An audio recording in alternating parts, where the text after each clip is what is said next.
Hey, you did it. You found it. You found the podcast version of the show. It's Writer Radio. Here are the things you need to know. We stream live Monday through Friday, 10 a.m. to noon Eastern Time at writerradio.com. 2, you can find every episode on YouTube, youtube.com/@writerradio. We're on Spotify, same name, Writer Radio. We are on Twitter or X @BradWriter, BradRiter. We're on Instagram @Writer Radio. There's a group now, Writer Radio Facebook group. Go there, find that, follow that, like it, whatever you have to do. We've got a phone number. You can send texts, leave voicemail, 716-288-5246. Email, bradwriter@gmail.com. You don't need to memorize this. It can all be found at writerradio.com. That's the hub. But those are the places. Thanks for listening. Please tell a friend. Please share. That's how we grow.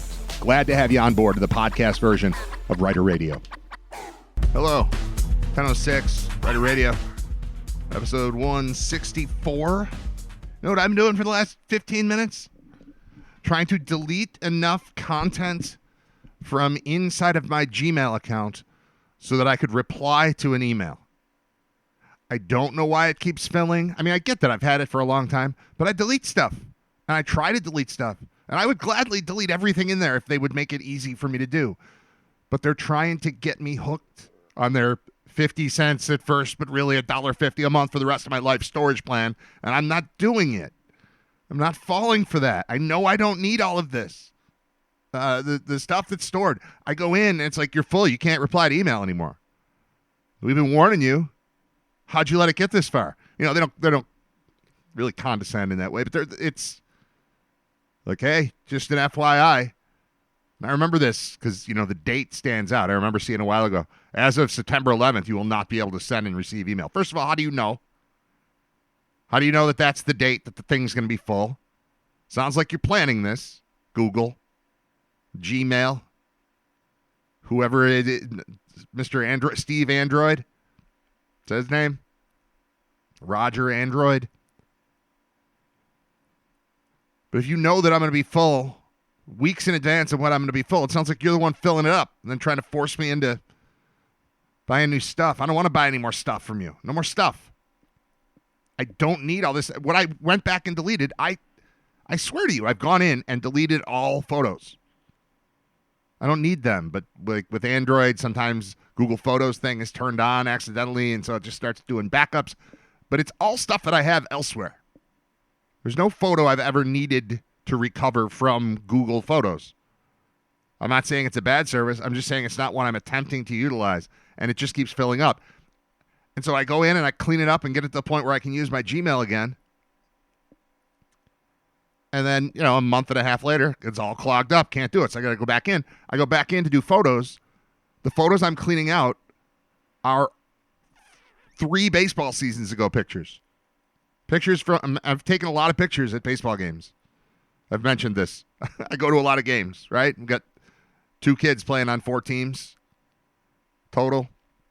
So it's a lot of games, a lot of pictures, a lot of uniforms, a lot of cool combinations, a lot of cool settings, cool diamonds, run into friends. There's a reason to take a picture or 2 or 5 at just about every game. I don't do it at every game, but I've been doing this for a while. And just now, it's like your thing is all clogged up. First problem is these massive files in Google Photos. All right, let's take a look. I go in there. It's pictures from baseball 3 years ago. So I'm deleting pictures from baseball 3 years ago. How did those suddenly clog up the system? Like, where did they come from? I've gotten rid of all of them, but then they come back, and it's not like, you know, sometimes I understand, oops, I accidentally had this synced with the other thing. You know, the phone is synced with the account. So if I accidentally have it set up to back up on Google Photos, and I go in there and suddenly, like, the last month of pictures I've taken with my phone, most of which are unexciting. A lot of them are just like lists of things. Like, I'll take a picture of my screen, and I don't even mean a screenshot. I mean, I'm sitting at a computer, and then I will see something on my screen that I want on my phone, so I'll take a picture of that screen on my phone. A lot of my current photos or, you know, more recent photos are that. It's just like lists, trying to remember things. What are the words I'm supposed to say about ECMC during the UB football podcast? What are the words I'm supposed to say about Brian Janik during our podcast here? Brian Janik from the Financial Guys, sponsor number 1 here at Writer Radio. It gets mentioned a lot because he's first.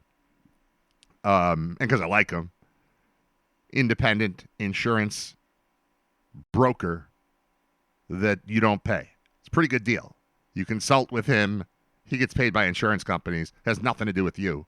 So it's free. You just get in touch at thefinancialguys.com to talk with Brian Janik, especially if you're approaching 65. If you're getting toward Medicare, he will do the thinking for you, which is cool because he does it professionally. You don't have to worry about it. One less hassle on you, and no charge. So, yeah, pretty good, pretty efficient business model. Pretty easy to advertise the services. It's pretty cool. So that's what I do with my phone. I take pictures of the screen, and then I put it. So if, like, those pop in there, and suddenly I'm all clogged up again because of more recent things that accidentally went in, fine, but these are pictures from 3 years ago. We're skipping right past. Like, here are your big files. Like, yeah, I know. You told me about them 2 years ago when we started having this problem. And we fixed it. And then it just keeps coming back. So, I mean, it's at the point where I really could not reply. Like, I have a thing. So, as I mentioned, often I'm a part of running a baseball league, and we've got 4 diamonds. And coaches are always looking to use the diamonds to practice, and we don't have an official, like, sign-up process for doing that. They used to not allow teams to use our fields for practice. Like, no, you're on your own. Go practice somewhere else. I thought that was dumb. So I let people do it, but there's no real system in place. So I've got hey, can you confirm diamond availability for this date? And the email's from 2 days ago. I just hadn't gotten to it. So I go to reply to it right before the show. It's like, you can't reply. All I'm trying to say is, yes, you're good for that date and that time and this diamond. But I couldn't do it. So I had to delete a bunch of pictures just to be able to reply to that while I was playing 3 songs getting ready for the show. So that's where I am right now mentally. I'm fighting with Gmail. Again, it's a good product. It's a good service. I've got 17 different Gmail accounts. I can always just click over to another one, but that's just like an extra pain in the butt. I don't need that. I don't need to copy and paste from this one and then reply from that one, and then people start emailing from that address. I don't want to do that. But maybe it is time to just retire this Gmail address that I've had forever and start fresh with the one that's just got my name. Because I have just my name. That's the one I should have been using all along. Brad Ryder, gmail.com. That's me. I've got that one. I've got a bunch. But I've always used this same one as like my base email address, and it gets clogged up. And then they just shut me down, man. They don't want me to communicate. They're trying to stifle me. They're stifling information. Look at you. Look at you, Google. All right. Bob Gaughan's going to be on today, just after 11 o'clock, or right at 11. Bob usually just calls. I have to see anybody else. I book them, and then I call them. Bob tends to call me from a landline when he's at work. So it's like a different magical number that's appearing. I can't just reach him as easily. Plus, he's always just right on time. He just calls. If he says he'll be on at 11, he will call me at 11, which means I have to, rather than with everybody else, where I have to plan, I have to take a break, like play a song so I can pick up the phone so I can call and connect. Bob just calls and we just take him live. And that's what we love about him, amongst other things. We love that he's opinionated. We love that he's bringing back his Stone Cold Lock of the Week, which is something that he did on the radio for years, built an entire Friday show around it. He used to do a whole 2-hour show of just people with their football bets over the weekend, mostly football. But that was a lot of fun. It was Bob in his element. You know, sometimes you see a friend or a colleague, and you're like, this is what this guy was meant to do. Bob is meant to rant and rave and make football predictions into a microphone. That's what he was built for. And last UB game, we're in the booth and we're talking about how Scott had he's making a pick now every week because somebody asked for one. He's like, yeah, sure. So Scott actually made a bunch of picks, but he only gave out one as his official pick, and it was Alabama minus, 44.5 points or something, and they won by 73 something. So Scott's feeling good, but I was talking to Scott about his pick on Saturday while we were in the UB booth, and Bob is in the UB booth also. I was like, wait a minute. You used to do this all the time. Stone Cold Lock, bring it back. He's like, okay, will do. So he texted me today about a couple things he wants to discuss, and the last one is that he's got his Stone Cold Lock ready. So that is coming your way about an hour from right now. All right. Yes, Diamond Z. That's what you got. Thought that might be you. Financialguys.com/Brian Janik. All right, the link is right there. Thank you, J-Man. Appreciate that. Rip Polly Holiday. All right, I'm stumped. I'll look it up, but I'm stumped on that one. Arbo had the same Gmail problem, so mine did the same thing. That's why I went back to my AOL email. I don't have an AOL email. I had a Yahoo. I think I started with Yahoo. That was my first one. When remember how amazing that was? Because at least, okay, you have to be exactly my age for this to matter, but when email first became a thing, you didn't get to choose. I didn't get to choose. I'm not going to say you. I'm just going to talk about me. And if you're in roughly the same age range, then you'll agree. And if not, then I'll just be an old man talking about, and I was a boy and they invented the email. You had to get it from your school, right? That was the first thing. I had an account. It was like my initials in my graduation year probably or something like that. And at, geneseo.edu. And it was cool to have an email address. I remember early internet days. It wasn't even internet. I don't know what you would call it. It was like Usenet groups. And so I found a way to contact Calbert Cheney at Indiana. I don't know that I ever did. But it was like you could kind of talk to anybody who's in college anyway. And Cheney was at Indiana at the same time I was at Geneseo. But you could get into these various school computer systems and start looking around at their students. No pictures, no nothing. It's all just text. But there was a way to reach Calbert Cheney. I don't know why that's the name that stands out to me, because there were other athletes too. You just look them up. Any of the schools that were really wired early. You could just find information about people. You could find contact info. You probably find what dorm room does Calbert Cheney live in? I don't know what you're going to do with the information. I'm in Geneseo. I can't communicate it to anybody, but I can see what dorm, there's no map. I'm not going to Bloomington. But it was cool. It was interesting. And then shortly thereafter, finding out you could get your own email address where you made up the name. Well, wasn't that fun? And the first one I did was Yahoo, and I still have access to that email address. So I could go back to Yahoo, but I don't want to change it. The reason the email box is so full is because I've been using the same address forever. I've got the same email address since 1996. I've got their 7, I don't know, whatever it is. I've got the same phone number since 2002 or 3. I don't want to change that either. I have a good phone number too. Those of you who know me and know I have one of the numbers. When people ask you how many phone numbers do you know, you'll know your parents, 2 pizzerias, and me, because mine's that easy to remember. So much so that when I got the phone number, it just spit it out. It was a T-Mobile phone, the first cell phone that I got. Actually, the first one was Nextel, but this phone number that I've had since 03 was I went to T-Mobile. I want a phone. They said, "Okay, here's your number," and the guy working there looked at it and went, "Whoa, you got a good one." I was like, "Yeah, I do. That's great." And people do compliment me on it's weird, compliment me on my phone number fairly often. Ooh, that's a good one. Yeah, I know. I say it sounds like a business number. It's perfect. My point is, I don't want to change the number. It's bad enough that I have at times lost phone numbers somehow. Now I haven't lost a number for 10 years or whatever, because it's all stored, again, on Google, which I'm sure is part of my storage problem. But it also explains why I can't get away from that phone number and I can't get away from that email address, because that's how people find me. And believe it or not, there are times I like being found. So I can't do anything about it except keep fighting with Gmail and keep trying to delete things. Every few months, I'm watching a new video on how to combat this battle with Google and its storage. And they don't make it easy. They want you to give up and give them $1.50 a month for the rest of your life. And I don't want to do that. So once you do that, why would you not just go, oh, it's full again? All right, give me the $5 plan.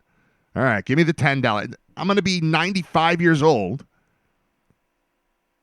paying Google to keep, well, everybody will be dead. I'll be dead, 95, whatever.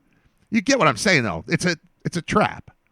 They're trying to hook me for life on cheap storage. I don't need the storage. Throw out the stuff. Throw out the vast majority of the stuff. I'm trying to do that. Make it easier for me to do it. But they won't because they want the money. And most people, I think, not most, but many people will succumb.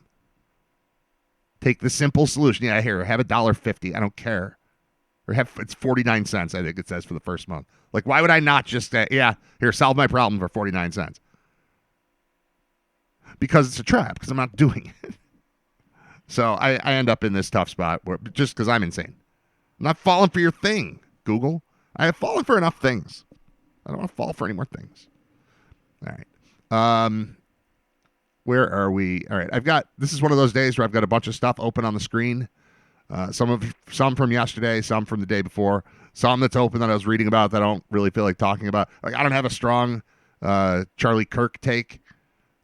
Sad, gross. I saw way more video than I would have thought. Way more detailed, disgusting video of a murder yesterday than I had anticipated. Didn't plan on watching that. Did not make me feel the same way that the top shooting one did. This one I willingly clicked on. Like, it was sent to me. It's like, don't watch this unless you want to, but here it is.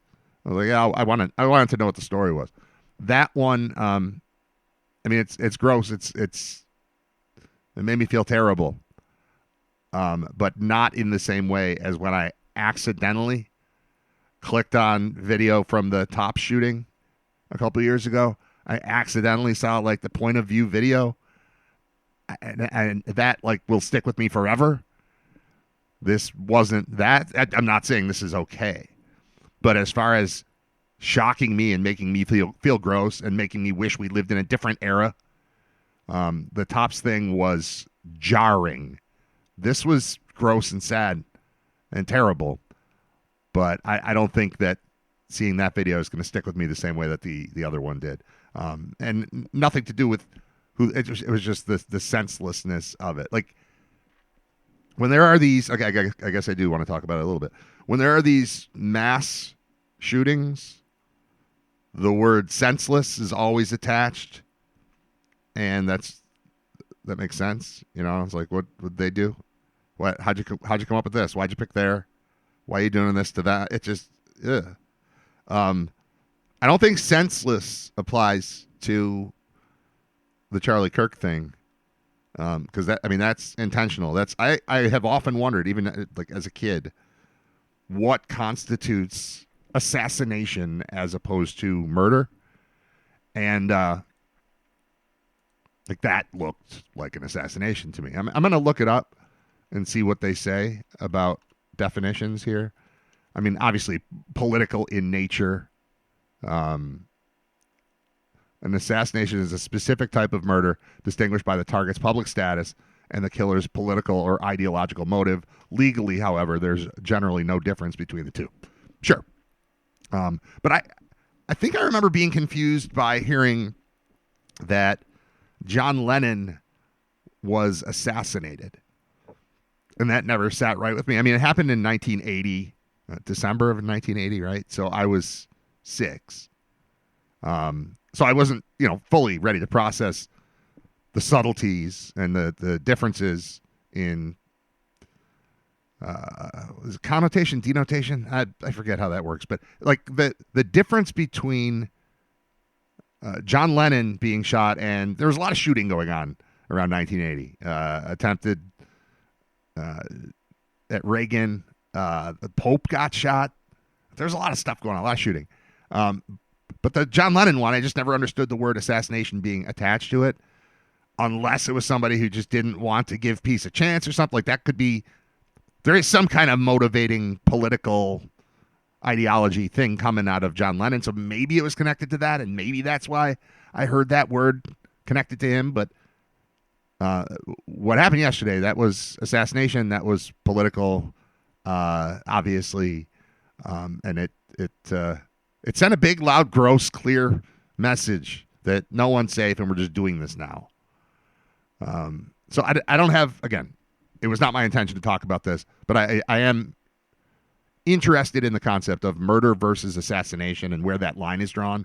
And it's interesting that there's no statement that's come out, largely, I think, because the I want to say defendant. That's not the right word. If I say perp, then it sounds like I'm playing cop. It's the word I'm looking. Suspect. There we go. Suspect is the only word. I was just looking for the word suspect. Suspect is at large. There was a manhunt that did not yet work. They even talked about how they've got security footage and that's it. And he had dark stuff on. I don't know where you go. They even talked about how it's not good footage, which I think should be said once in a while. Like, we've got security cam footage, but it's very, very difficult to see security cam footage. Even in this era, like, I know we're getting better, but I watch a lot of these shows, these crime-related shows, whether it's on Netflix or Prime or whatever, and a lot of times they show security cam footage that I never would be able to use personally. Like, I get that they see what they see. And it's not just because I'm old and my eyes are bad. It's like the footage is grainy, the angles are bad. Or it's just tiny, like a tiny little thing, and maybe they could zoom in and I can't because I'm just watching on TV. But more often than not, when I see security, this is like the CB thing I talked about. Like, I couldn't even, or in a plane. This is when I talked about it. I talked about it when we got to look at the jet fighter.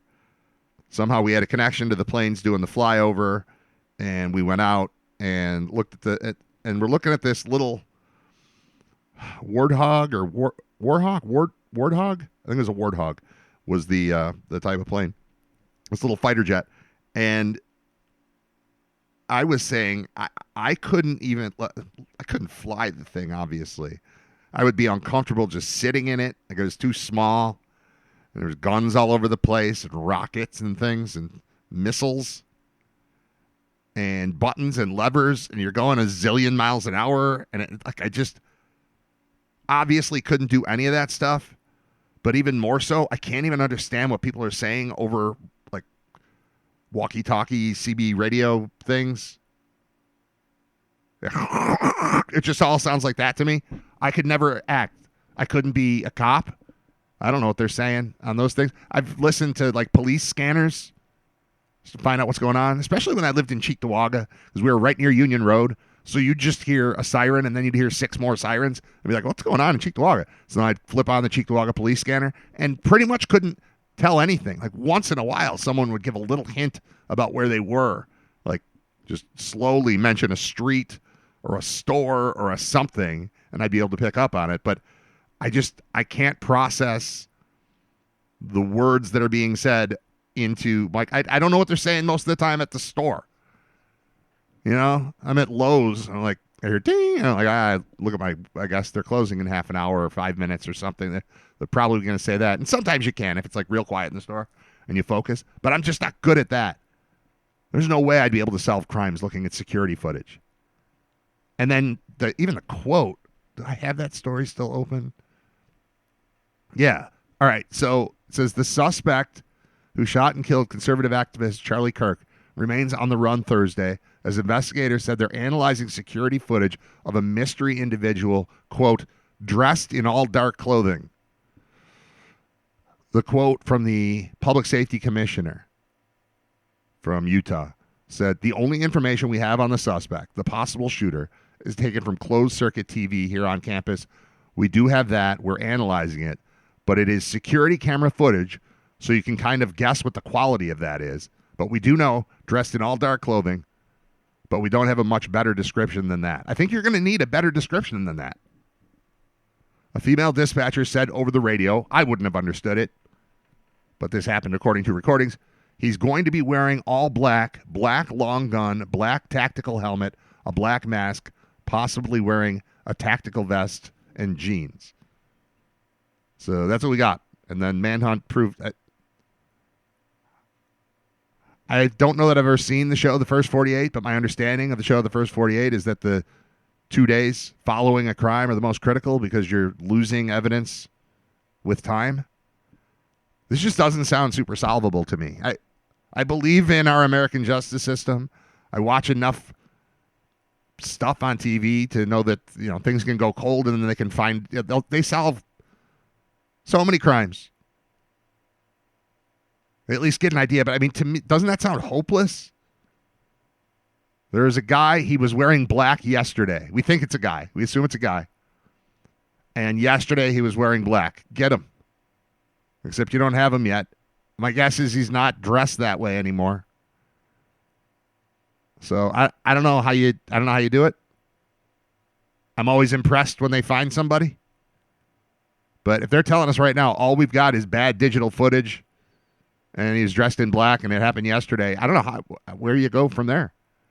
Like what is the next update on this investigation? Yeah, we're still looking for him. Hoping he didn't change his clothing. I don't know how you do it. I'm very impressed with these detective work on these TV shows. Now they only tell you the good stories, right? They don't tell you about the ones that are like, yeah, we just couldn't figure it out. We don't know. They don't make hour-long or 6-episode specials, miniseries out of the ones that they can't solve. They used to. I mean, Unsolved Mysteries was a thing, and they solved some mysteries from Unsolved Mysteries, so maybe there's that. But this seems like a tough one. Although, maybe you just wait for him to brag. Maybe you wait for him to show up somewhere. Maybe you watch online for somebody to make a comment and he uses an IP address, but he's using a VPN. I don't know. I don't know how they do it. Best of luck, but it seems very difficult to just find a guy when our whole description is didn't get a great look at him. He was wearing black yesterday. It's going to be tough. All right. Quick time. Quick time out. We've got an update on the Bills Hallmark movie. I feel like I should save that for when Scott's here, but maybe he'll just have more details. But we've got a little bit of a plot, and we've also got an announcement of the debut of Holiday Touchdown, a Bills love story, which will air for the first time Saturday, November 22nd on the Hallmark Channel. I checked on that compared to the UB football schedule because, man, would it be cool if we were on a trip and that movie aired, because Scott and I would probably go live, do like a live watch party or something. Because, I mean, this is everything coming together. This is football and Buffalo and Hallmark. And that's all we talk about, Scott and I. Football, Buffalo, Hallmark. But it falls between games. UB is into its midweek action portion of the schedule by then. So they'll play like the Wednesday or Thursday, or Tuesday or Wednesday before the movie airs, and then the regular season finale is the Tuesday or Wednesday after the movie airs. So we'll still be around, and we'll get a chance to break that thing down. We deserve it. We deserve that to happen during football season. A Bills-themed holiday movie called Holiday Touchdown, a Bills love story. Hallmark Channel, Saturday, November 22nd. My wife the other day was like, well, how do we watch the Hallmark Channel? I was like, you turn on the Hallmark Channel. She's like, we don't have the Hallmark Channel. I said, I think we do have the Hallmark Channel. And she was trying to watch it on through Prime Video instead of through YouTube TV. So we found it. We have the Hallmark Channel. And she's like, oh, good. That means we can watch the movie when it comes out. And now we've got the date. It follows two lifelong friends on a spirited hunt for a mysterious secret Santa, all set against a backdrop of Western New York landmarks and Buffalo pride. Starring Holland Roden. Those are three hard words to say together. Starring Holland Roden, who was in Teen Wolf, probably not that one, and Matthew Daddario from Shadowhunters. The production was filmed at several recognizable locations, including Highmark Stadium and 2 locations in East Aurora, Vidler's, 5 and Dime, and Bar Bill in East Aurora. Adding to the home team magic, several Bills stars and legends will make cameo appearances. Fans can expect to see Sean McDermott, Damar Hamlin, Deion Dawkins, Dawson Knox, and Jim Kelly on screen. It's part of the annual Countdown to Christmas lineup. Happy holiday Holiday Touchdown, A Bills Love Story, November 22nd debut. All right, now we're going to take a quick break, play a song or two, and return. Bob Gaughan joins me at 11 o'clock.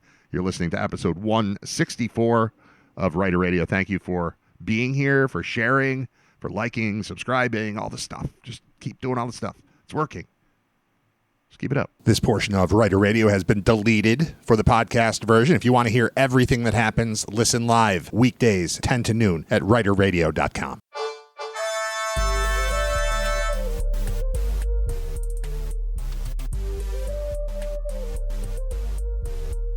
Every time I play this one, I feel like I should be doing like a ghost hunter type of deal. Spooky bed.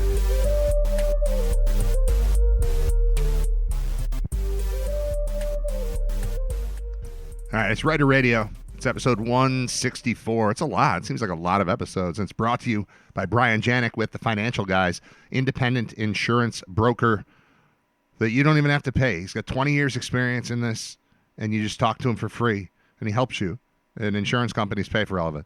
That's it. He gets paid by insurance companies, not by you. So you navigate with him instead of doing stuff you don't know how to do. You go to the guy who knows how to do it, and then he walks you right through. It's the best. And very happy to have him on board. They have an event tonight, as the Duke of Williamsville points out. Financial Guys Super Cruise tonight, 5 to 8 p.m. It's rescheduled. You're lucky. See, if they just had it on the regular date, if the weather didn't ruin it, then I wouldn't be able to tell you about it. But it has been rescheduled for today, 5 to 8 p.m., 305 Spindrift Drive in Williamsville. And live music and free hot dogs. Okay. I mean, those are the things I like. And that's where I live. I live right near there. It's like 5 minutes from my house. And live music and free hot dogs. And they're the first sponsor of the show. And we don't have baseball tonight. Baseball tomorrow. Might be baseball Saturday. No, 2 games tomorrow.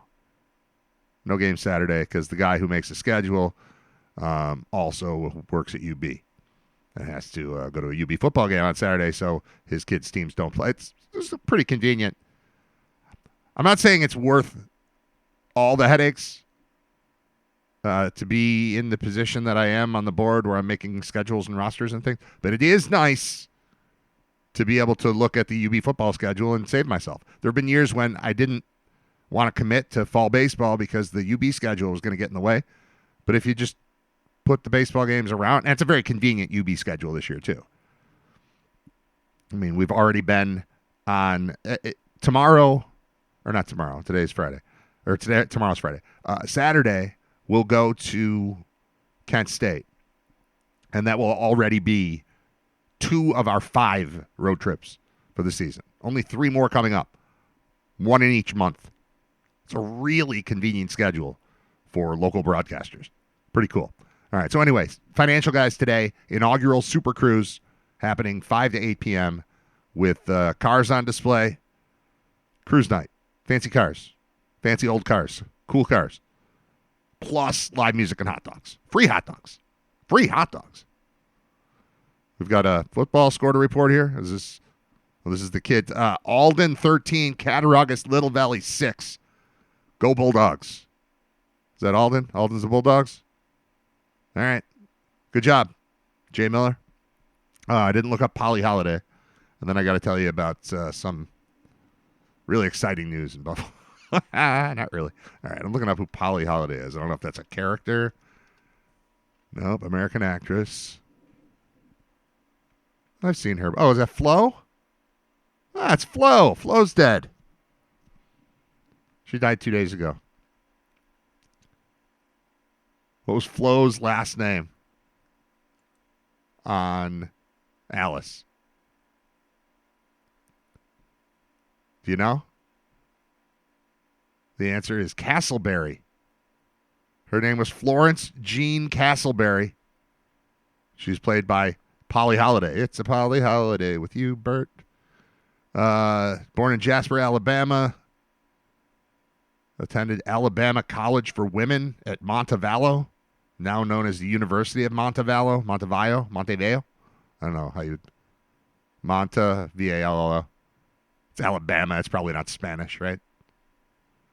She went on to Florida State, spent the first phase of her career earning respect on the classical stage, worked as a piano teacher in Alabama, then in Florida. Get it? Florida. Florida.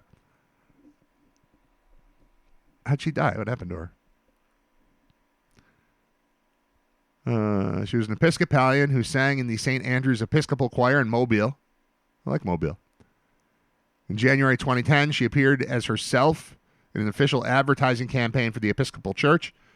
In New York City, she sang in the Grace Church Choral Society in Greenwich Village and ran a chamber music series called the Willow Ensemble. After a decline in her health, she died from an apparent bout of pneumonia at her home in Manhattan on September 9th, age 88, last surviving member of the original cast of Alice. She left no immediate survivors, never married, never had any children. She was a Mrs. Doubtfire. She was in the 1998 version of The Parent Trap. She was in something called Fair Game in 2010. I remember a movie called Fair Game that had Cindy Crawford in it, but I don't think that was 2010. I think that was much earlier. But I'm going to click on it and see. That was her final role. This is from the director of The Bourne Identity, and it starred Naomi Watts and Sean Penn and also Flo. Not the same as the Cindy Crawford movie, which I watched and was very excited about. It wasn't great, but it had its moments. Duke, thanks for the plug about our cruise night tonight. I'll be on the grill cooking hot dogs, just like at the Southline Picnic. Brian Janik is a master of insurance and hot dogs. Free hot dogs, too. Because normally we buy hot dogs when we're at baseball. Southline, we buy hot dogs. Not when Janik's there. Janik does the grill at the picnic, and the hot dogs are free at the picnic. And now he's doing the hot dogs. See, there are a lot of reasons to like this guy. It's not just for his company and his advice on insurance. But this dude, everywhere he goes, he's just grilling free hot dogs. God love him. That's why he's a perfect sponsor for the show. He's a big dude, too. You go there, look for the biggest guy. It's Brian. He makes me feel small. I like hanging out with him. He's probably 6'6". And I enjoy feeling normal-sized, you know? A lot of times I'm hanging out and I'm the biggest one there. And it's just like, this sucks. But having Brian around is like, it's like we're a football team. We're just big dudes. We got this. So it's cool. All right, so there's that. Here's the Buffalo. It's not really, it's news. There's a new campaign. You hear about the new campaign? So if you're old enough, you likely remember the Talking Proud era of Western New York, 1980s. If you're not old enough, you don't remember it, but that's okay. You can still find like shirts. Like Store 716 has a Talking Proud shirt. It was a thing. And as a kid, I always thought that was associated with the Bills, but it wasn't. It was just a city of Buffalo. Hey, we don't have to be embarrassed that Bethlehem Steel shut down and all the jobs are gone, and we don't have to. We're fine. It's fine. So that was Talking Proud. That was the 80s. Then there was a thing. I looked it up. What year was it? It was like 2012 or 2014, something like that. I think 2014. You remember the updated campaign for Buffalo, like Visit Buffalo Niagara or Visit whatever the Chamber of Commerce, essentially, whatever that is. They came up with Buffalo for Real. Remember that? It was like the grittier take on what's up with Buffalo. And that was the new campaign then. And I remember just thinking it was funny because I always pictured it like this. Buffalo for real. Like, that's how I picture them saying it, even though it's not what they say. Buffalo for real. They're real serious about it. But I remember kind of laughing at it. It was. Here's the AI description of it. I typed in Buffalo for Real versus Talking Proud. They said Buffalo for Real refers to an alternative view of the city that is often expressed in a more critical or realistic way, while Talking Proud is the name of the optimistic 1980s advertising campaign that sought to instill confidence and civic pride in Buffalo's residents. The Talking Proud campaign used a catchy jingle and TV spots to counter negative public perceptions of Buffalo at the time. Yeah, we had no jobs and it snowed all the time. Whereas the Buffalo for Real perspective acknowledges the city's struggles and uses more substantial stories to provide a more authentic sense of local pride according to the Partnership for the Public Good. Talking Proud campaign, 1980s, commissioned by the Chamber of Commerce and created by ad man Alden Schutte, S-C-H-U-T-T-E, to defend Buffalo against naysayers and counteract the negative sentiment and headlines the city was facing in the late 70s and early 80s due to economic downturn and environmental concerns like Love Canal. Oh, yeah, that too. They used an upbeat jingle sung by Teresa Giles, I'm sure, like Brian Giles, the baseball player, Giles, and a charismatic actress, Terry Licata, in TV ads to promote Buffalo's spirit and positive aspects. We've got to have that song, right? That's got to exist.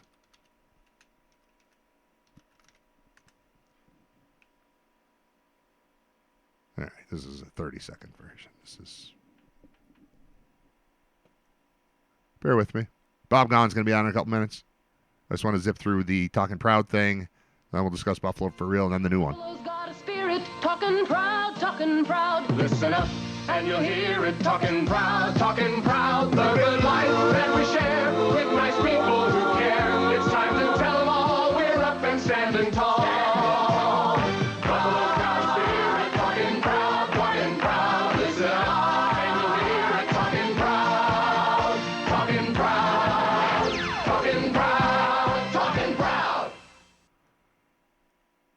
The first comment under that is, I came here because there's a sports radio show in Pittsburgh that plays the part talking proud whenever one of the hosts says the word Buffalo.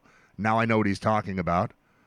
Next comment. This was awesome. I'm glad to see it. I'm the little girl in the overalls and life preserver at the end. That was also our family boat that the guy is popping his head out of. This is the greatest song and video literally ever. The stupid laser sound effect at the end makes life worth living. How does she not fall over? You people are crazy. This is spectacular. I love this woman. God bless Buffalo. I love this as a kid. Still watch it during the playoffs. It's the best hype video ever made. I'm going to watch it again. Let you hear it again. Got a spirit, talking proud. Listen up, and you'll hear it, talking proud. The good life that we share with nice people who care. It's time to tell them all we're up and standing tall. Buffalo's got a spirit, talking proud. Listen up, and you'll hear it, talking proud.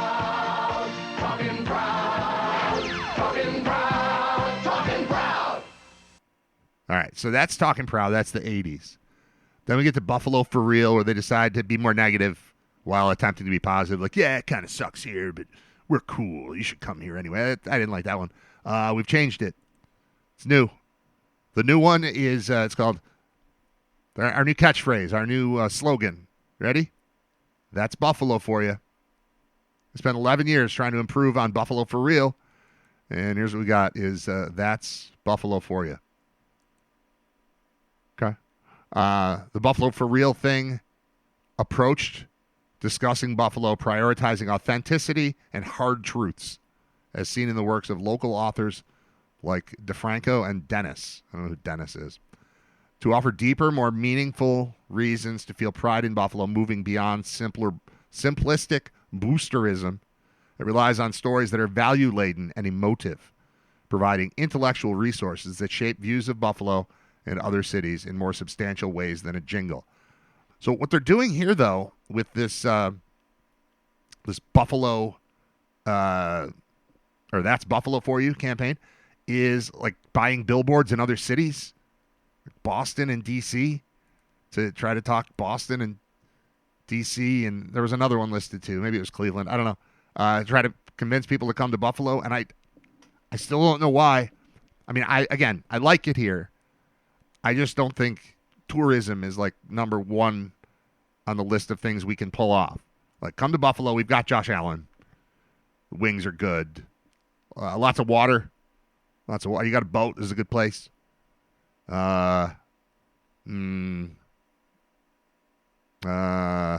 Architecture. Philharmonic. Jeremy Hoyle. We've got the Strictly Hip. The real hip's gone, and we've got the really, really good non-real hip. Very truthful. I mean, no knock on the thing. I like all the things we have. I walked like the outside up at the top of City Hall for the first time a couple years ago. That was pretty cool. But I wouldn't invite somebody from Boston to come in to walk around the top of City Hall. I just don't know. I think you're kind of up against it when you're trying to promote tourism here. Like, I like it here, but I don't know that I need to visit here or that I would tell anyone to visit here. I mean, I would tell my friends, come visit, probably during football season. You could stay at my house. We'll go to a game. Like, I've done that. That's kind of Buffalo tourism to me. That's kind of all I got. All right, I got to find my little cord that Bob plugs into because any minute now the phone's going to ring and it's going to be our friend Bob Gaughan. And I want to be ready to take his call. If I haven't missed it already, I have not looked at my phone in a couple minutes. No, I have not. Okay. So, yeah, expecting to hear from Bob real soon. Many years ago, WGR used to have a song every week for the Bills games. I miss those. I remember 97 Rock doing that. I remember 97 Rock having, and then putting out like a CD. I remember it was during the Super Bowl era, the 90s, early 90s. And specifically, I remember BEATLA, Beat LA, like to Gloria. I remember that one. But there was like a CD you could, I don't know if you buy it or if they just gave it out like promotionally, but I definitely remember that. You know, there'd be one against the one about the Jets, one about the Dolphins, one about the Raiders, one about the Cowboys, like that kind of thing. I remember that. Duke of Williamsville says, talking proud drove me nuts. The woman practically laying backwards as she walks. Nobody walks like that. That is true. Nobody walks. The way that this woman's arms are swinging during this video, she starts off just kind of, I don't know if she's watering a flower. It's like a hanging plant, or she's just smelling it. But then just all of a sudden, she starts marching around kind of crooked with her elbows just flying everywhere. Just picture like the rhythm of Buffalo's got a feeling, talking proud, talking proud. You can't see me going left, right, but big elbow swing. 1, 2, 1, 2, left, right. Buffalo's got a feeling, talking proud, talking proud. It's ridiculous and spectacular. It's great. I want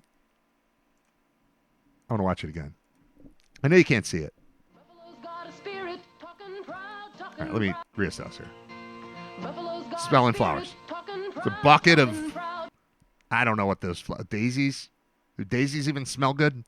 All right, so there's flowers.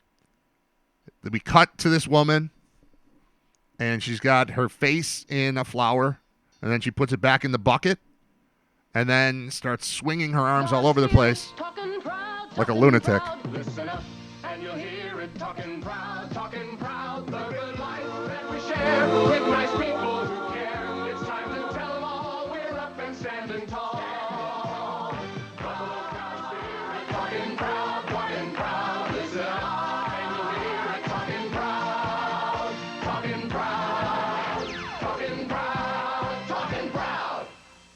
I like the laser sound at the end a lot. The way my kids date now, it's so simple.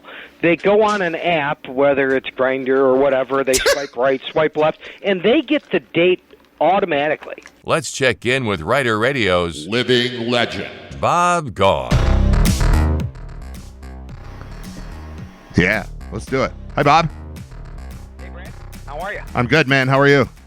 Not too bad. How do you feel about the Talking Proud campaign, the Buffalo for Real campaign that happened 11 years ago, and then replacing that with That's Buffalo for You to advertise tourism in Western New York? How would you sell tourism in Western New York? I mean, we've got wings and Josh Allen's good. Aside from that, right. I don't know. Yeah, just leave us alone. Proud. I remember that Talking Proud song. There was a game against the Steelers in 1980 where at home they break out that song. Now, the Steelers were the defending champs. They started to go down right after that.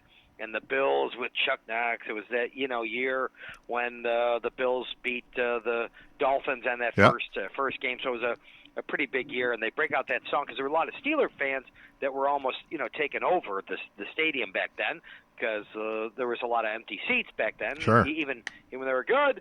And they broke out that song, and it was just it was a good day because the Bills wind up thumping the defending champs, and that song is broken out, and they used that song for a few years until the Shout song came All right, in and let me throw one in because I looked for it again today.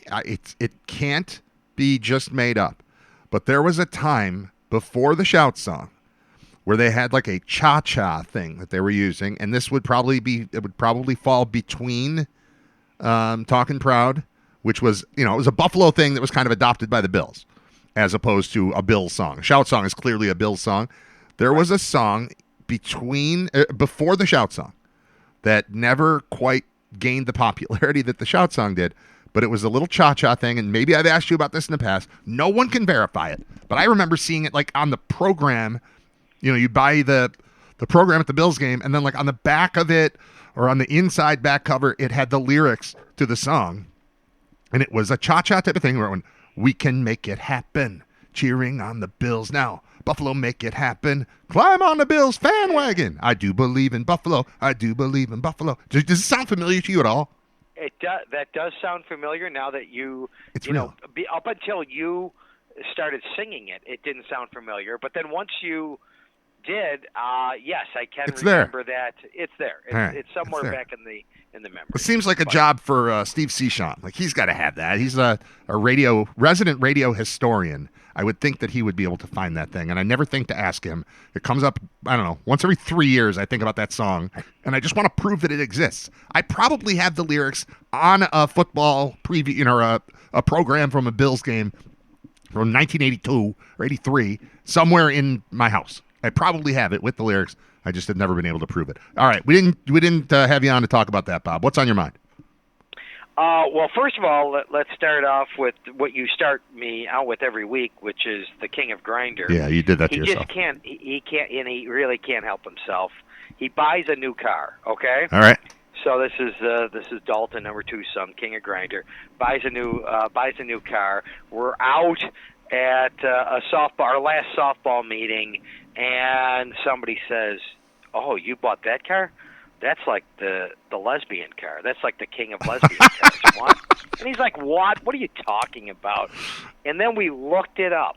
Forester? And is it a Forester? It is a Subaru. Yeah. It is a Subaru. And apparently in the 90s, see, you knew. Yeah. You knew, right? Yeah, yeah. It was a Crosstrek. Apparently they marketed it. That car they marketed to the lesbian community. It worked. And it worked, because now 30 years later, and it was funny because the waitress comes by and said, he just bought the lesbian car, and somebody said, "Oh, you bought a Subaru?" Well, somehow it is still 30 years later. You knew it. The waitress knew it. He didn't know. Dalton it didn't know when it. He did not know, but he knows it. He knows now. He knows now. Did he buy it brand new by chance? Yes, he did. Okay, so he's gonna be in there for a while. Yeah, he's gonna be in. So I just. But it's funny that you knew. Like, I didn't even have to ask you. No. You were like, "Oh yeah, it's right there." Of course. You was like, "It's common. It must be common knowledge, right?" Yeah, this is common knowledge. I think it is common knowledge, except with your kid. Yeah, I just Googled lesbian car. And the result was a lesbian car refers to the cultural phenomenon where Subarus became strongly associated with the lesbian community, largely due to their groundbreaking 90s ad campaigns that directly and subtly targeted LGBTQ plus consumers. These campaigns, which highlighted the practical, active, and low-key lifestyles of lesbians, were highly successful and helped move gay and lesbian advertising into the mainstream. Subaru remains the most iconic lesbian car. Other vehicles, like certain Hondas, Acuras, and pickup trucks, have also been noted as popular choices within the community. Then the next thing is a story where the headline is just, "Why Lesbians Love Subarus." 4 times more likely than the average consumer to buy a Subaru. But your son got one. All right, let's... He's good. I'm just glad he's nailing it. Just him. He's nailing it. He's nailing it.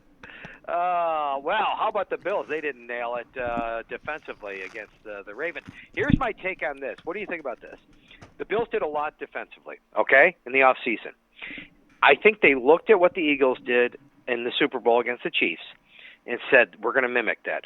So what do? They get a couple of defensive tackles in T.J. Sanders and Deion Walker and Larry Ojeanobi. They're going to help the pass rush up the middle. That's what the Eagles did against the Chiefs. They're going to help the secondary. They bring Trey White back, use your first-round pick.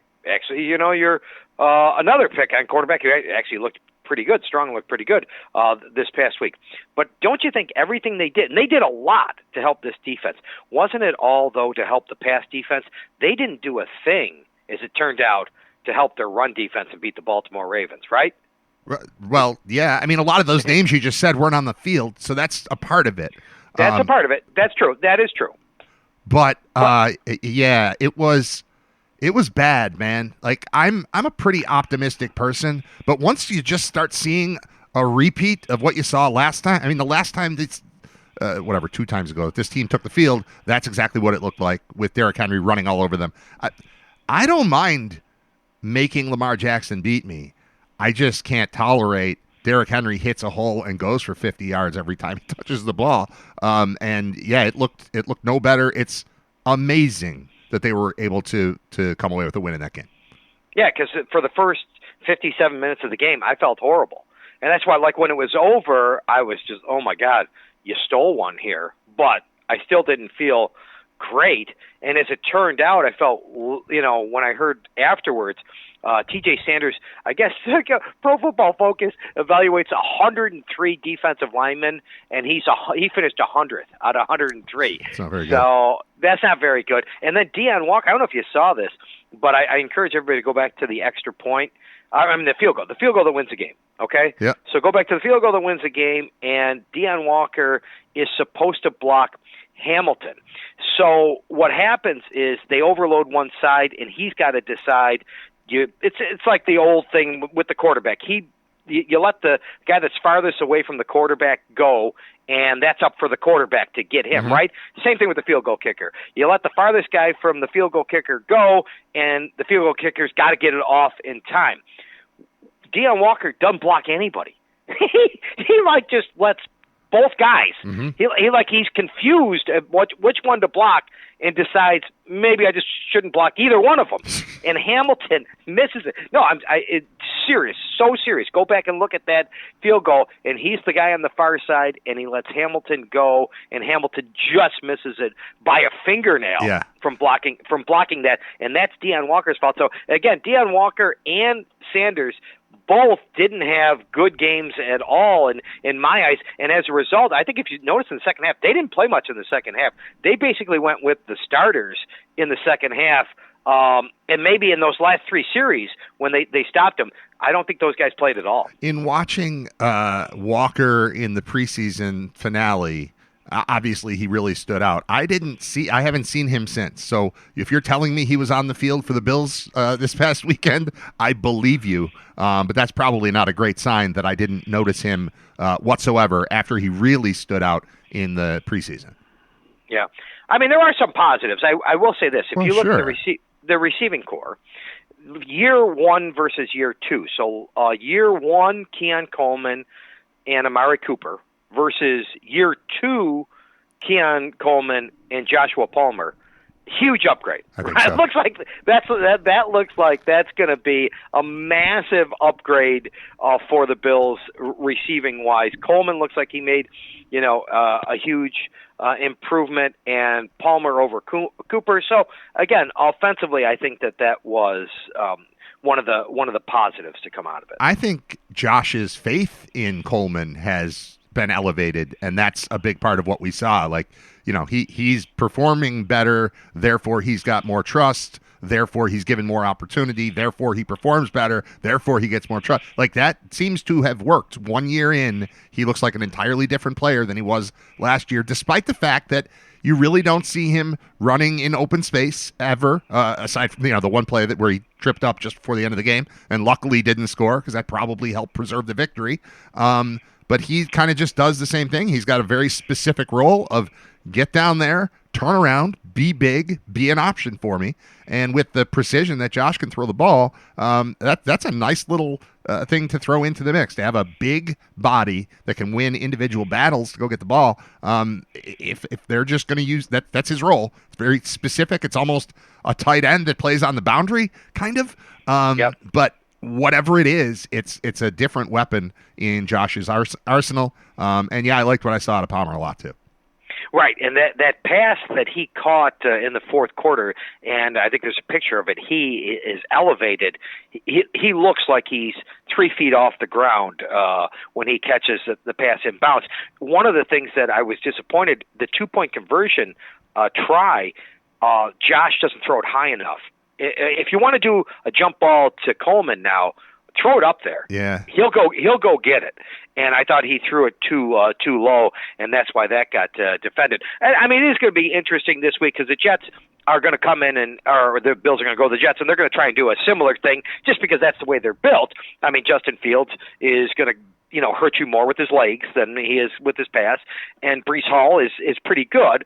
He's not, again, Henry, and Fields is not Lamar Jackson, but they did score 32 points against Pittsburgh, and it's going to be interesting this week to see if the Bills can slow them down a little bit. Because if they're not, then what's going to happen is the Bills are going to have this great record, and they're going to have home field advantage. But you and I are going to say, I have no confidence, even if Trey White is back, and Harrison is back, and Ojanobi is back, and Hoyt's back. I'm not going to have any confidence if Baltimore comes in here in the playoffs that you're going to see a similar thing if the Bills don't show me that they can at least shut down the Jets this weekend. Yeah. I have confidence in beating Lamar Jackson all day, every day. I do not have confidence in stopping that monster that is Derrick Henry. And then when he's the power back and Jackson is the speed back, you're in some trouble there. But from a passing standpoint, when you think about it, there was a moment in the game where it was like going to be, I want to say it was going to be like a 3rd and 2 or 3rd and 3, something like that. And Baltimore took a false start. And everybody went nuts, and I was super happy because we just switched from Derrick Henry mode to Lamar Jackson's got to beat me mode, and I think the Bills have answers for that guy for the most part.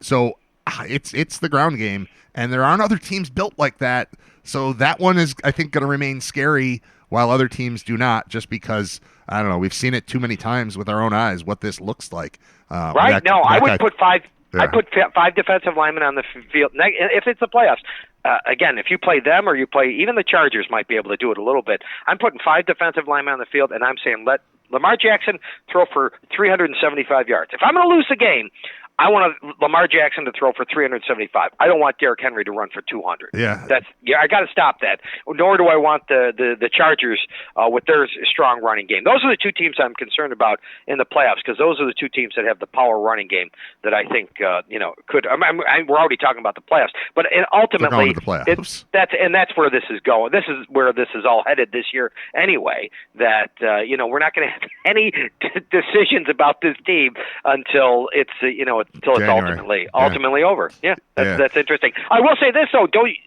of that game, because you did start off about that 1980 season. Either that Miami game that opened the 80 season that broke the 20-game losing streak to the Dolphins, or that game, I think are the best regular season games at the stadium. Ooh. One or the other. Yeah, I still would vote for the Miami game because my childhood and went for the 70s. Right. But I could see younger people saying, no, that's the greatest. There are better games, but I think there may be playoff games. I think that might be one of the great regular season games, or the greatest regular season game. At least I think you can make a case for it. The game that it reminded, and I think you can absolutely make a case for it, the game that it reminded me of, and I wrote this down to talk about it Monday, and it was the first thing that I wrote down. It reminded me of the Bills-Broncos game in 1990. It was late September. The Bills improved to 3-1, but that was the comeback. They scored 3 touchdowns very late in the game. Blocked field goal from Cornelius Bennett for an 80-yard touchdown, an interception return from Leonard Smith for a 39-yard touchdown, and then a 2-yard run from Kenny Davis. The Broncos actually did score to pull to within 1 right after that. I don't think 2-point conversions existed at that point because, they lost 29-28. Ricky Nattiel catching a pass from John Elway. But that was a game where it was like, all right, I know the team is good. I know the season's going well. All right, we'll just have to write this one off. This is just a bad day, and we'll move on. And then all of a sudden, boom, boom, boom, boom, boom, the game's over, and you look up, and the team won. You're like, maybe this is a magic year. And that was either the week before or the week after a Sunday night game, I think it was, against the Raiders. That was not exactly as dramatic, but it was the one where Nate Odom stole the ball from Willie Gault and ran it in for a touchdown. It was just like a weird couple weeks that felt like, ooh, maybe the football gods are on the Bills' side this year. And that certainly had to be, like when the game ended, I immediately said to my wife, nobody's going to leave that place. Everybody's just going to stay and dwell in this moment. And people stuck around for a long time after the game on Sunday night because you just wanted to kind of bask in the glow of, this is the final season in this building. This is the final opener in this building. That's how that game went. How are 16 more going to go? This feels right. So that's the one I would compare it to. I don't know that the whole game was as great, but the way that it wrapped up, very similar. And that was what it reminded me of. And I forgot to talk about it until today, but that's why we have you on, Bob, because you bring things out of me, man. You make me better. I would have been out of that stadium, by the way. I mean, those Sunday night games when I got to work on Monday morning, I'm sorry. Josh Allen can criticize me all you want. I'm out of there. I almost went to bed even watching it on TV when the Bills punted in the fourth quarter. I said, I'll stay up for, one more series, and I'm glad I did, but I don't really criticize anybody that left that game because I would have been with them. But that's what I do. I always leave every game. I leave every game early. I never do. I leave a high school game early. I got to be. Listen, I got to beat the crowd. There's a lot of people. There's about 25 people here, and I got to beat these 25 people to my car. Yeah, so I'm leaving every game early, just so you know that. Makes total sense. All right, so is there anything else NFL we want to do, or do we want to jump to UB? No, let's jump to the UB game, and this is beyond this college football, and we talked about it while we were doing the UB game. I think this is a byproduct of COVID, to tell you the truth, and that is, I think we live in a society now where it's abundance of caution. Brad, right? Yes. You can't do anything. Oh my God, your kid. He's got to be. The kid's got to stay home from school. It's too cold outside. Where we never did that. They right? have to stay home. No. They have to stay home from school because we think it's going to be too cold outside. They'll kill school the night before, right? Because they think it's going to be cold. That's different. We didn't used to do that. No, never. So in that same vein, we were doing the UB game, and I showed you that there were 5 football games in delay at the same time. There were only 13 football games going on. Yeah. 5 of them were in delay, and the reason for it is they increase the distance where if there's lightning in the area that they have to delay for 30 minutes. So it's a 5-mile radius. My house in Tonawanda to UB Stadium is 5 miles. I'm not anywhere near the stadium, Brad. Really, I'm not. No. But if it's in a 5-mile radius now, they have to delay because, again, the abundance of caution. And as a result, I just think that it's gone too far and it's ridiculous. And 5 games were delayed at the exact same time at around 4:00 or 4:30 last Saturday. I think it's ridiculous, but that's the way it is now. I'm going to think it's really ridiculous when it happens to us. Like watching it happen elsewhere is one thing, but when I'm sitting at, I don't know, a game at Bowling Green, I remember this happening. I wasn't doing the games at the time. It was Howard Simon and I don't know, Brian Koziel probably. But there was a game where it was one of those, there's lightning, so we can't play for 30 minutes. And then 26 minutes into that, there's lightning again, so we can't play for 30 minutes. And then 24 minutes into that, there's lightning, so we can't play. And it just kept going and going and going. And I can't imagine being trapped. I didn't like being trapped by the officials the way that we were in the first half of that game. The last 2 minutes from the time that from the time that the ref, Marcel Kerr, announced that it was the 2-minute timeout until the time that Paul Peck said, it's halftime, and we'll be right back with the halftime show. How long do you think that took? Well, we were sitting with the sponsor, right? Fat Man's Pizza, right? Yeah. I think it didn't seem like it was, I was going to say 22 minutes. It seemed like it was a long time. It was 27 minutes and 50 seconds. Oh, my God. 27 minutes and 50 seconds from the time that they announced the 2-minute warning, 2-minute timeout, until actual halftime. Crazy. I didn't like being held hostage by that. I don't want to be held hostage by lightning either. And the funny thing is the technology is, we've all experienced it in Little League, like, Little League football, Little League, your kids are playing. And unless you see lightning, the game's still going on, right. Still in this day, right? But we have the technology now, particularly with the NFL and with big-time college football, where I think the technology actually hurts us. Because you can actually see, oh, my God, there's lightning, and it's just this far away. Whereas common sense takes over when our kids are playing, right? I mean, we don't want our kids to get struck by lightning. Right, but we also don't want to reschedule, and we don't want to be there all day. So we're going to play until we can't play, and then we'll stop playing. Exactly, until you actually see it. Oh, okay, hey, the clouds are rolling in. I can see it. Let's go. You would never cancel a baseball game if you were in Amherst and there was lightning at my house 5 miles away. No. That would never, ever happen, but it does happen in football now. I think it might happen in the NFL too. I think I wouldn't be shocked if that same 5 mile, radius is not only in college football, but with the NFL, and it's frustrating. Yeah, I'm not into this at all. I've done a thing, I shouldn't say this necessarily, but like I've seen lightning in the distance and pretended I didn't see lightning in the distance because we just need to get another inning in and it's going to be fine. And then I kind of wait until somebody's like, did you see that? I'm like, yeah, I guess I saw that. I don't know. Let's do what we can do until we can't do it, and then we'll stop doing it. Just do what makes sense. And this doesn't make sense. It doesn't make sense to delay 5 different football games because there's lightning somewhere kind of sort of near it and because a computer says it. It's not like people in the stadium are like, hey, heads up, there's lightning. It's just, it's information we don't need to use to make the assessment. And it's too much. It's too much technology. Don't need it. All right. Hey, when we were in the booth, we were talking about how Scott has been asked to make a football pick each week by one of our listeners, and he has obliged. He's 1-0 so far, and that made me think, why is Bob not doing Stone Cold Locks? How many years were you doing Stone Cold Locks on the radio? Full entire 2-hour shows out of it. We can definitely get a pick out of you. You still watch some football. You still play some wagers. You still do this. Yep, still do it, and I'll give you a Stone Cold Lock, and it's one that I think you can relate to, and Scott can relate to. And I don't know what Scott's is, but sometimes I look for like a misleading final. And we were talking about this game. UConn had an 11-point lead on Syracuse. Most of the game, they should have won the game. They kind of fall apart late in the fourth quarter. Syracuse comes back. Syracuse wins the game in overtime. But I think UConn under Moore Jr. is pretty good, and their quarterback is very efficient. He's, since the beginning of last year, 23 touchdowns, 4 interceptions. So they're playing Delaware. Delaware is moving up to, the FBS, their first year.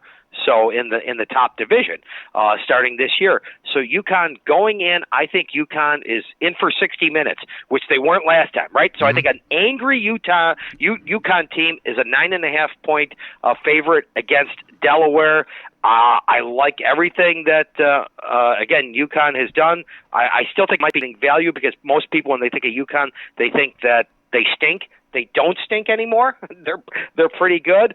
So give me UConn minus 9.5 against Delaware this week as my pick for your show or Stone Cold Lock. I like it. All right. Thanks, Bob. Appreciate it. I wrote that down. We'll keep an eye on it. We'll track it, and we'll get another one from you next week. And I will see you, or I will talk to you, I should say, on Saturday, 12 o'clock kick, which means 11 o'clock pregame on the Bet 1520. Thanks, dude. You got it. Take care. That's it. There's Bob Gaughan. He is our grinder. I usually play the thing right after he finishes grinding. I'll play the thing. The way my kids date now, it's so simple. They go on an app, whether it's Grindr or whatever, they swipe right, swipe left, and they get the date automatically.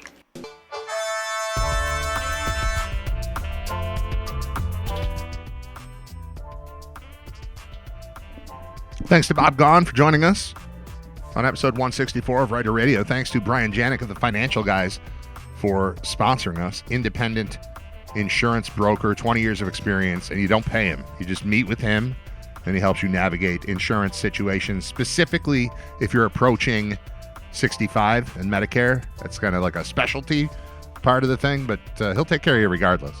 Families, elderly, all of it. You don't pay him. And he's cooking hot dogs tonight and giving them away for free. These are the kind of sponsors we attract at Writer Radio. The kind that cook you hot dogs. Invite you to a cruise night. Financial guys, cruise night. Super cruise night, excuse me. Tonight, 5 to 8, Spindrift in Williamsville. Live music, free hot dogs, cooked by Brian Janik. So if you go to the Super Cruise night and get a hot dog from Brian, who you'll find, he's a big dude. Big dude cooking hot dogs. You'll know it's him. Make sure you mention Writer Radio. Thank him for being a sponsor. He's our friend. I mentioned he's big, and he said the good thing about being tall is nobody obstructs your view at a concert.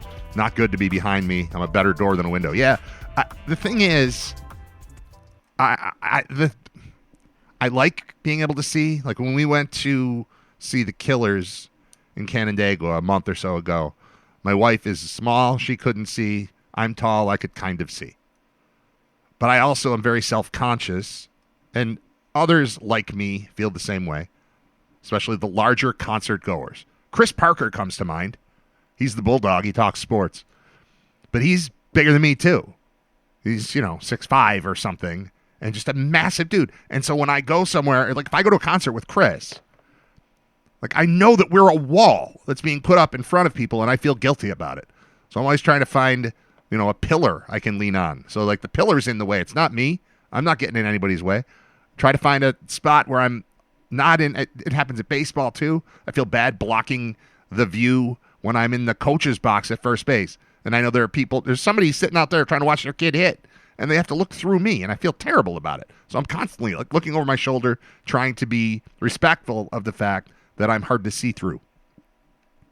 So, yes, it comes with advantages, but it also comes with, stress. Stress of ruining other people's time.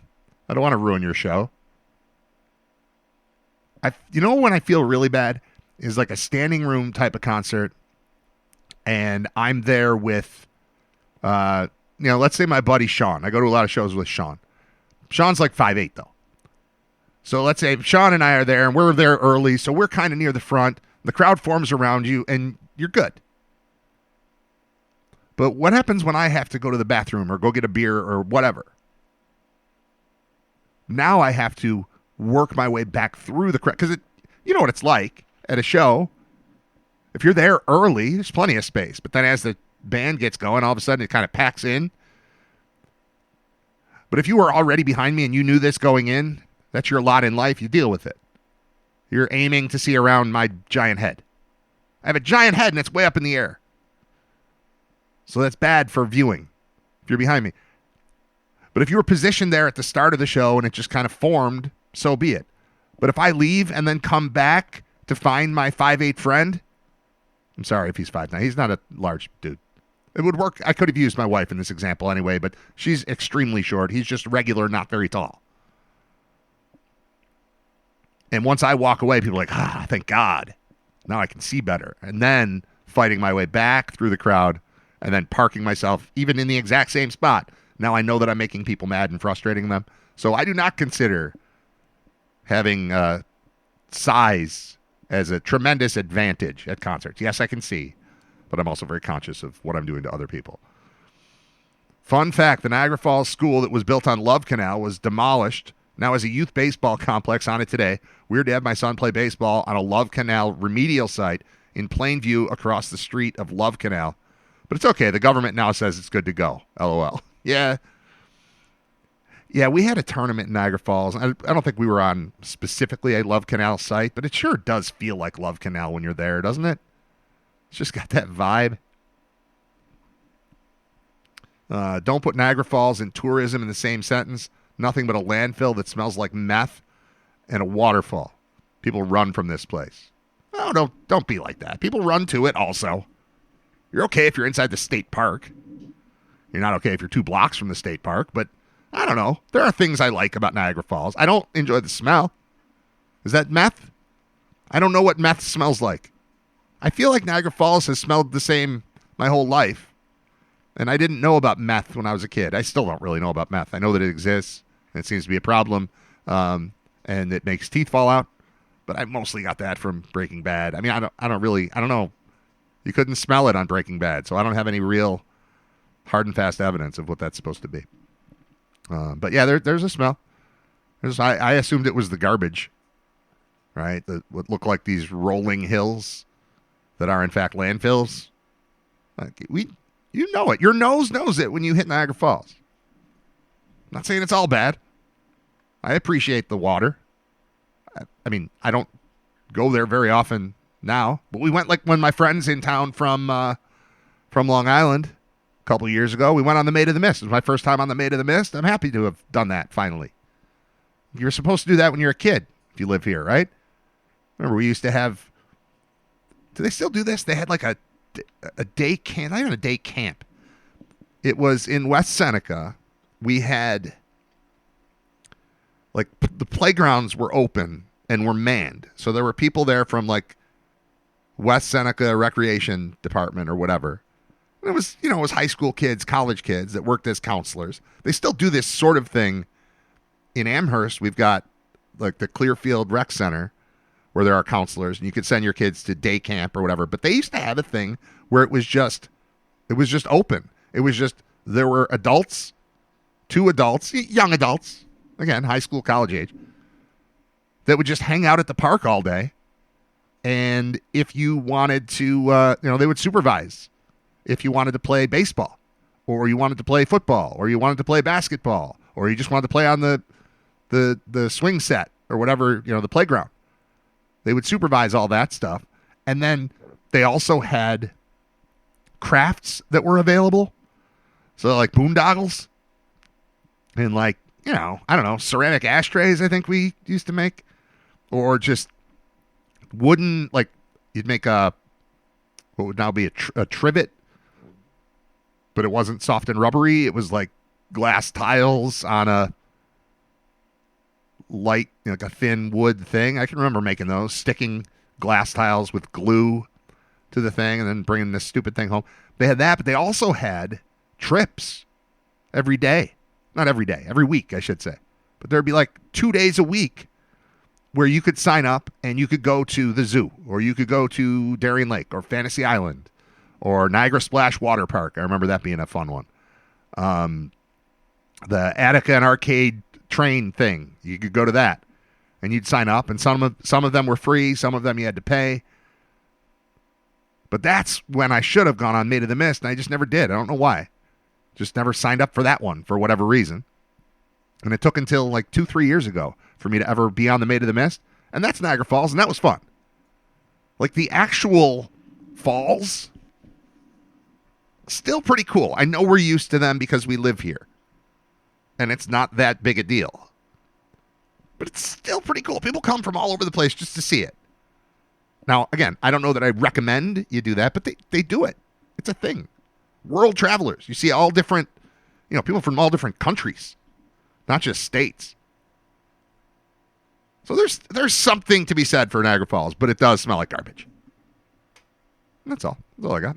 I want to do the Buffalo, what's it called? That's Buffalo for you. I want to find that story and go a little further because we started it, and then that was right when Bob was coming on. All right, so that's Buffalo for you. Buffalo Tourism gets multi-million-dollar campaign overhaul. Visit Buffalo Niagara launches biggest tourism brand in decades. The goal is to reshape how the rest of the country sees Buffalo, highlighting everything from the food scene to waterfront development. Don't you mean Josh Allen? Highlight Josh. That's what we have. We have chicken wings and Josh. Josh has replaced everyone who's come before him and the Goo Goo Dolls as our mascot. Buffalo's getting a brand new look. It comes with a multi-million-dollar price tag. Visit Buffalo Niagara unveiled its biggest tourism campaign in 40 years today. Today being yesterday. At Riverworks on Wednesday, Visit Buffalo Niagara unveiled That's Buffalo for you. The multi-million-dollar effort includes digital ads, billboards, and social media campaigns in cities like Boston, Washington, and Chicago. All right. The brand comes after nearly a year of research with the agency MMGY Global, conducting more than 24 interviews with community leaders, artists, and influencers to capture Buffalo's true identity. Officials say the goal is to reshape how the rest of the country sees Buffalo, highlighting everything from the food scene to waterfront development. I feel like we already did this. I I feel like people see Buffalo all right now. It has a lot to do with Josh Allen. But it also just has to do with what's happened over the last 20 years or so in Western New York. We've cleaned up our act a little bit. We've made downtown more interesting, more accessible. More of the waterfront is accessible. Like that all exists. But I still don't know that you'd come here. Like, I go to Washington, D.C. just to see the stuff. Would you come to Buffalo just to see the stuff? I don't know that you would. All right, so Patrick Kaler is the CEO and VP of Visit Buffalo Niagara. He says, that's Buffalo for you. That's our new brand. We're a walking, talking contradiction, which is really great. And so, again, we have these wonderful two-word combinations that would truly pay off the that's Buffalo for you. These are going to be incorporated into all of the cheeky words that we use in our destination. But they represent the people, the culture, the neighborhoods, the history, the food, the geography, the old and the new. You still haven't said Josh Allen. Kaler is so committed to the new brand, he even got a tattoo inspired by it. Oh, boy. Oh, boy. Visit Buffalo Niagara says this campaign is expected to run for several years, with the brand lasting a decade. Leaders say tax dollars will help keep the campaign going, and when Canadian tourism picks back up, they'll be ready to expand it even further. Are we still not hanging out with Canada? Oh, because they're mad at us?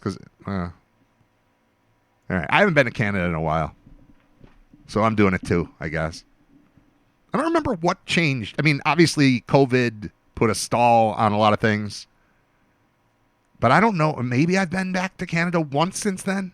Maybe not. I wonder if my my Google history will tell me if I've been to. When's the last time I was in Canada? Because I think it's been a long time. And I don't know if I'm not doing my part to maintain relations with our neighbors to the north. But I apologize. I'm not mad at them. They didn't do anything wrong. My dad was just there. My dad still goes to Canada once a year, fishing trip.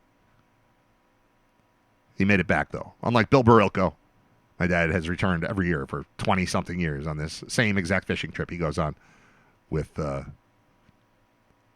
relatives, his brother, and then my uncle, and then another, my uncle he's not his brother, he's his brother-in-law, but like family people. They go up there, they fish, they hang out for a week.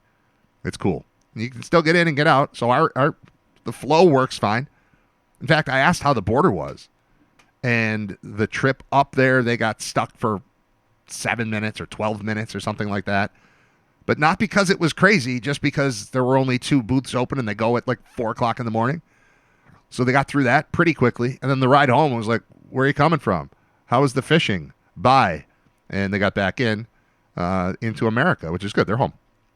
And my uncle's back in Arizona. And then my dad and my other uncle are back here in Western New York. And that's good. All right, fun fact, I already read that one. We do have the Niagara Falls Americans. That's a good thing. And a baseball stadium. Yep, that's a good thing. NCCC Thunderwolves was top 4 in the nation for JUCO Baseball Division III. Matt Barr, who played for them this year, was drafted round 5 in the MLB draft. Oh, I heard all about him. There was a guy, we had a tournament on Grand Island. Not even in Niagara Falls. We were on Grand Island, but still, up there, up north a little. And there was a guy who just came up to me out of nowhere and just wanted to talk about their tremendous Thunderwolves program and Matt Barr.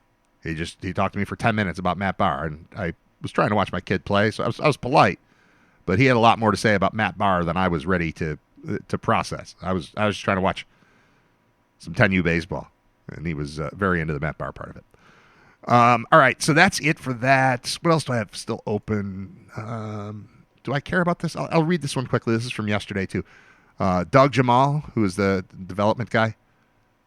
Jamal late in paying millions in bills. The contractors in recent months have filed $3.7 million in liens against some of Douglas Development's most prominent local projects.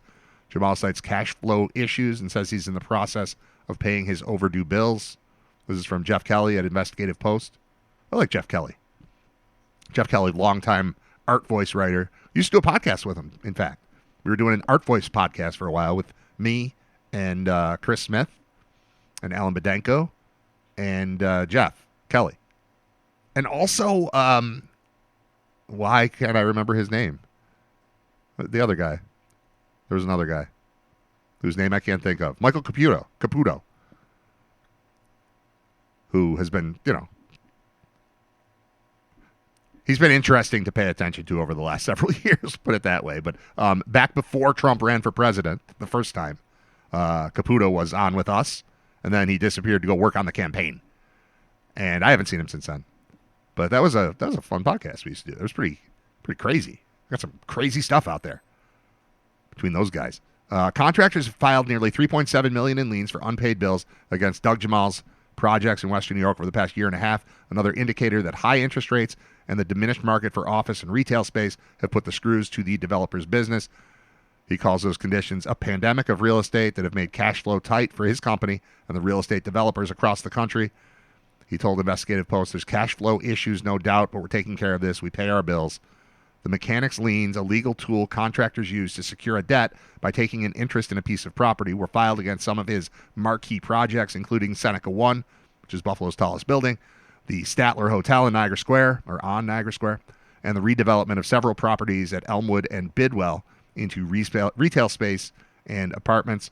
Paul Milstein is a VP of Douglas Development and said more than half the debts represented by the liens have recently been paid, and he expects most of the outstanding debts will be resolved soon. One of the debts is the subject of a lawsuit, he said, which Douglas Development is contesting. The two, Jamal and Milstein, said the company was unaware of some of the smaller outstanding bills until this week, when Investigative Post shared a list of active liens filed with the Erie County Clerk. Investigative Post began making inquiries about the debts in July. Jamal says a lot of it is nickety-knackety stuff. We don't want to hurt the little guy for sure, adding the debts to some small vendors would be paid. In all, 8 contractors have filed a total of 27 liens against Douglas Development, 15 affiliated companies, since March 2024. Douglas Development and 15 affiliated companies. The vast majority, about 90%, were filed in the last 5 months, a period in which Jamal has slowed or ceased work on numerous local projects, backed out of others, and sought to sell some properties in the expansive inventory he's collected since he began investigating in Buffalo about a decade ago. 2 of the 8 companies that have filed liens since March 24 were owed more than $1 million each, according to the records filed with the Erie County Clerk. So we're looking at Industrial Power and Lighting, D.V. Brown and Associates, Heritage Contract Flooring, Buff DL Water Mitigation, Empire Building Diagnostics, Commercial Distribution Specialists, Foundation Building Materials, and DWC Mechanical, to the tune of $3.691 million plus $32. 7 of the 8 contractors who filed liens did not respond to phone calls and emails. A representative for Heritage Custom Flooring declined to comment. The only one that took the phone call declined to comment. Interesting. There's your story. Buffalo, not Buffalo for real. That's Buffalo for you. Right? All right, we're out of time. Thank you for listening. I appreciate it. Thank you to our first sponsor here at Writer Radio, which is our good friend Brian Janik at the Financial Guys. He is an insurance broker, independent insurance broker with 20 years experience that will help you see your way through, navigate through stuff you don't understand that he understands, and he doesn't charge you.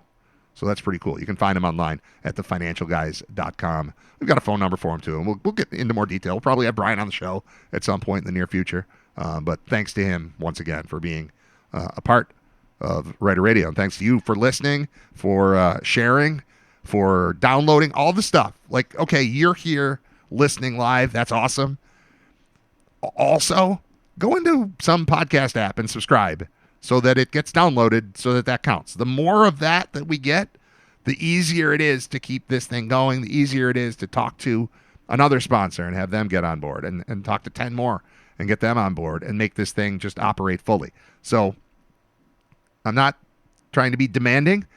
I'm just telling you, you're getting a show for free every day, and all I ask in exchange is that you help me spread the word about it and help just do the liking, subscribing on Spotify. We're on there. Like and subscribe and give reviews. You can give 5-star reviews. You can do anything. You can share. You see there's an episode you like in particular. You see it go out on like the Writer Radio Facebook page. Share that. Or I put it up on mine and you're my actual friend. Share that. Just sharing and creating as much awareness as possible is the entire goal, and all I really ask of you, other than please keep tuning in, because this is great. I appreciate you doing it. Good luck with the donut challenge in the morning. I've still got 2 days for that. That's Saturday. That's not tomorrow. We're driving day of. So I will be, there's a decent chance I'm in crippling pain as we hit the airwaves at 11 o'clock from Kent, Ohio, from Dick Stadium in Kent, Ohio, because we are stopping in Erie because there is a Krispy Kreme there. That is a part of the trip. And we're going to see how this goes. I think I have 8 minutes to eat 12 donuts. I was trying to negotiate for 12. You guys brought it up that maybe 12 donuts, 12 minutes would make more sense. Scott didn't like that at all. Scott thinks that's me weaseling my way out of a commitment or something. I'm just trying to have fun. I'm just trying to see what I'm capable of. What is the human body capable of consuming? What is this awful human body capable of consuming at a high rate of speed in a van while traveling 83 miles an hour on the thruway? We'll find out. I'm going to do it on the way to the game on Saturday. There's been some talk of doing it on the way home from the game on Saturday. I don't know that Krispy Kreme is going to be open. I don't know that I'm going to be hungry. I'm going to go to the game and eat food. Like there's a meal and there's snacks and stuff. I can just not eat and then get in the car and wait till I get to Erie, and then I'll actually be hungry. And again, the first two are going to be good. The third one will be questionable. Anything from number 4 on, that's just work. That's the business of doing a podcast here. It's a business of running my mouth. I don't even think I run my mouth. I say, I think that one sounds like I could do it. So if I can't, I can't. I'm going to try. Let us know your time. It gives us a time to beat. Yeah, well, I will. I will, once it's all resolved. Scott will be on the show tomorrow. We'll work out all the details tomorrow, heading into this March of Death down to Dick Stadium in Kent, Ohio. All right, I'm done. Thanks for listening. I'm going to play a couple songs, and we'll get out of here. Play something from... You want to hear Barry Manilow? Yeah? Was that what you said? Is that what you said? You want to hear Can't Smile Without You by Barry Manilow? I thought that was what you said. I'll be back with you tomorrow, episode 165. Scott Wilson joins me at 11. Thanks for listening to Rider Radio. What are you doing for lunch? I don't know. I have a turkey sandwich. We're gonna go around the corner. I think you should come with us. This is a great place. I don't know. Okay. We brought you a shirt. Will you get out of here? Will you get out of here? Will you? Now, will you go to lunch? Go to lunch. Will you go to lunch?